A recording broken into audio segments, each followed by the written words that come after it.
Well, a lot more to do here on Prime Morning. We're still here in Ghana Month, and a lot to talk about, especially as the Black Stars look forward to rehashing their campaign for the FIFA World Cup.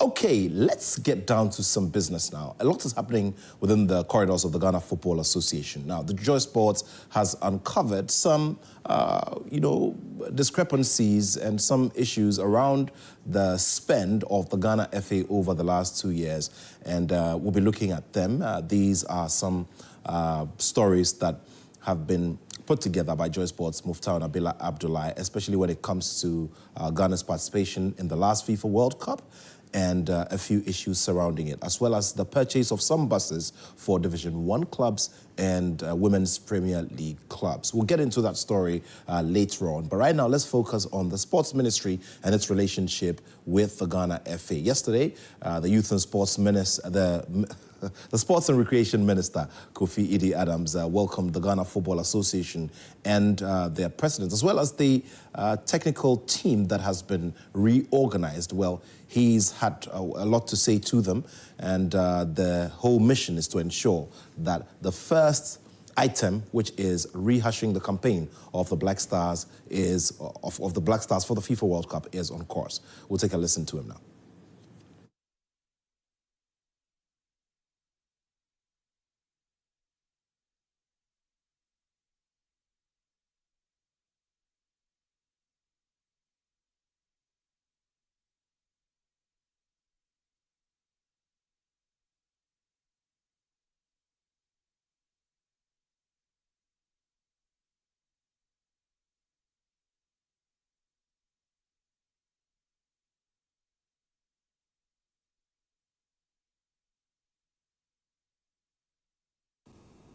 If there are other issues, which I don't know, I actually didn't want to go into Black Stars issue because I'm not in Ghana, I'm not secondly with the team.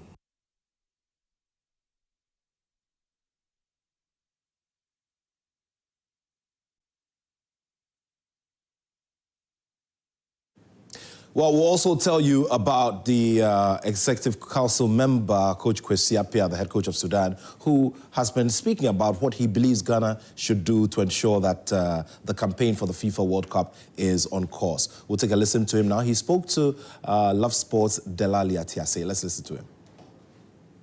If there are other issues, which I don't know, I actually didn't want to go into Black Stars issue because I'm not in Ghana, I'm not secondly with the team. So anything that you say would be like speculations that we're trying to go. But if I think these two, they're able to sort it because the players that we have are all quality players. And I hope Charlie you try and sort out making sure there's no divisions in the team. Because without unity, we cannot achieve anything. And my hope and prayer is for Ghana to qualify from the group. Sometimes I wonder, because we've made it looks so sensitive an issue, and you wonder. First of all, okay, I've been to Sudan and I've never faced that situation. Sometimes they themselves do change, give other people fantasy match without me even getting involved. And who does that? They themselves. The players? They decide, okay, today you put on, you can go and captain. But most of the time you have the captain there. But most of the time you give it to, okay, you. Sometimes you see this one. Just keep quiet. Because for me, it's about wearing the national jersey, going out there to defend the jersey. You know, not this armband. We will not see you as a big player in the team. Well, we'll see you. So is it about you or it's about the team? If because of issue on captaincy, the team will lose, your country will lose, are you going to say, oh, because of the captaincy, my team should be? No. So, and as you said, this controversy, and as I'm saying, it's better those things are sorted out, because I've been with the national team for so many years. And if it's not sorted, it will create a lot of issues, and it will not augur well for the nation. All right, so that was head coach Kwesi Appiah, former head coach of Ghana, Kwesi Appiah, who's now in charge of Sudan. Now, he's steered clear of issues around the Black Stars, but there are certain key things, for instance, the ensuring that Ghana, gets the campaign back on track and qualifies for the next FIFA World Cup in 2026. Now, I'm on the sports page of myjoyonline.com because there's a very big story which has the headline, GFA hands 5.1 million Ghana cedi bus deal to Chief of Staff in blatant conflict of interest. Buses remain unregistered. This is a story by Joy Sports' Muftau Nabila Abdullahi. And of course, there's a picture this picture says quite a lot about the relationship between, the FA president, Kurt Okreku, and Mr. Michael Osekre, who is the Chief of Staff of the Ghana Football Association. Now, all right, so this refers to when these buses were officially presented to the clubs, some clubs I'm talking about. Okay, now, let's quickly take a look at how things went. And the story says the room was filled with anticipation. Club administrators, coaches, football enthusiasts had gathered in Kumasi for the GFA's Ordinary Congress in 2023. The Ghana FA president took the stage and his voice carried a lot of weight and he promised change. We have identified a unique problem in our football ecosystem, lack of transportation for our clubs. Division 1 clubs travel in rickety buses, and you see Women's Premier League clubs traveling in, all of that. So small buses over long journeys, he remarks, and this drew a lot of nods from the audience. Let's now go forward. Now, the Ghana FA's much-anticipated bus project was marred by controversy, and the association is now embroiled in what looks to be a scandal. Now, the audience in this auditorium had hopes for something new, but instead of brand new high-quality buses, the clubs have received 16-year-old vehicles unregistered and potentially unsafe, per former Galka chairman Joseph Yao Appiah, who did not mince words in an interview with Joy Sports' Muftau Nabila Abdullahi. Look at the buses the GFA bought for the clubs. They are old. How do you buy 16-year-old buses for clubs? I understand the GFA have not been able to license those buses. A death trap. Nobody is talking about it. And of course, there is a picture of that interview that Muftau had with him. And of course, when you go down further, this is one of the pictures that surfaced, this is one of the pictures that surfaced online after the presentation of the buses were made by the FA president to some of the clubs.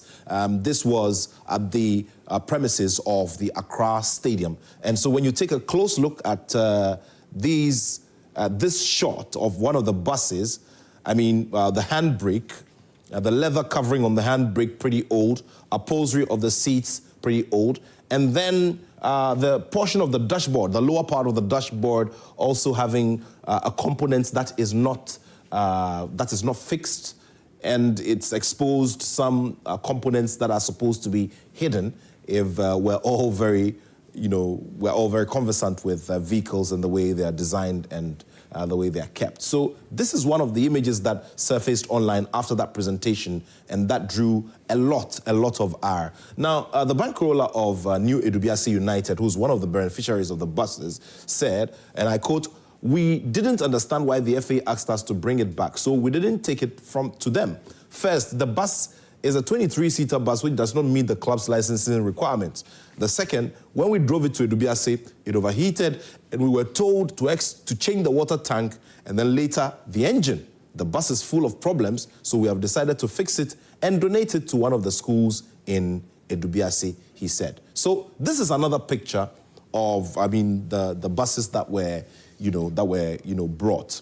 Okay, so Now, remember I mentioned to you there was a reverse shot of what I showed you. So this particular component right in front of the gear under the main dashboard has an open component, and we realize there's a cover here, you know, between the seats, in the aisle between the seats, and you see it's something that looks like it can fit over there. Well, this is just my own amateur analysis. So this is what the inside of the bus looks like, and this is the accelerator area right beneath the, right beneath the steering wheel. Now, one quiz about being able to register the buses before donating them to school. He said, we have not been able to register the bus because we don't have the documents to register it. When we get the documents, we will register and donate it to school. It's been almost 4 months since these buses were handed at a ceremony at Accra Stadium. So when you read this story, there's a lot of detail, including documents, which is the declaration of the bill of entry, and this is the customs document, which normally accompanies vehicles that are imported into this country. So it has the chassis number of the vehicle, it has the engine size, and it has all key elements that help you to identify the vehicle, the specific vehicle. So there it is. So it has all of the details that you're looking for, when you want to register this vehicle. I mean, when you are importing the vehicle into this country. So the other problem here, which was identified by the author of the story, Muftar Nabil Abdullahi, is that the director of Freetistics Ghana Company Limited, incorporated on March 28, 2013, is Michael Osekre, the chief of staff of the Ghana Football Association, leading to a significant, conflict of interest.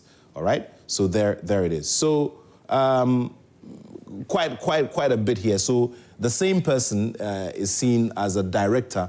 And there's also a lady called Charity Ntiam, who's also a director of the company. So there's a minimum of 2 directors by company law. A company is required to have a minimum of 2 directors. So there it is. A lot of detail has been offered by, some of the vehicles that were placed under this investigation. So there it is. This is a full shot of some of the buses that they were all similar, but this is one of them. So, according to this story, of course, Muftar Nabil Abdullahi has made a written request to the Ghana Football Association to respond to all of these, but yet to get any extra information from the football governing body. So we'll be doing some more and following this story as we go along, and we'll be bringing you, some more.